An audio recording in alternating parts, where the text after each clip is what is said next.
Chapter 19 of The Grapes of Wrath, it's explained that when California belonged to Mexico, Americans wanted land and stole it from the Mexicans. Now the descendants of the American landowners have lost their hunger for the land, treating it like shopkeepers do their shops, viewing their crops only in terms of dollars. Farming has become an industry.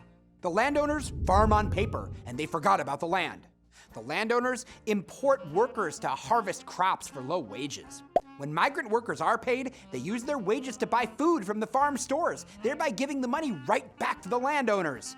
Forced off their land, thousands of migrants, just as the Joads have, flock from the Midwest to California in search of work, food, and land. These people are fierce because they desperately need food to survive. The California residents hate these migrants for various reasons, including being afraid they'll steal their land.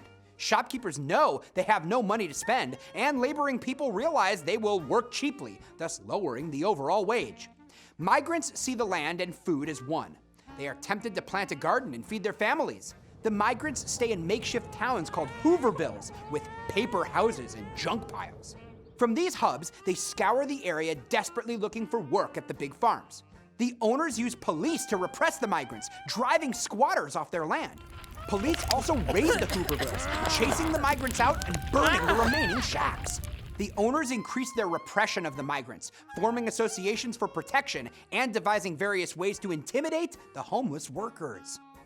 Chapter 19 shines a spotlight on the theme of wrath versus meekness. Enticed by the promise of good work and pay, thousands of migrants stream to California. When they arrive, they find hostility from the residents and unfair labor practices from the landowners. And they are prohibited from farming this unused land because it's part of a huge farm. When they try to plant secret gardens, they are chased away.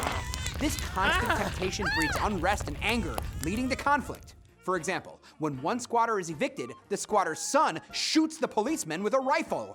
The owners and other residents are antagonistic towards the migrants because they fear that the migrants will steal from them. However, the owners also want to exploit migrant labor, keeping the migrants weak, meek, pitted against each other, and utterly lacking stability. Both antagonism and exploitation breed discontent and wrath among the migrants.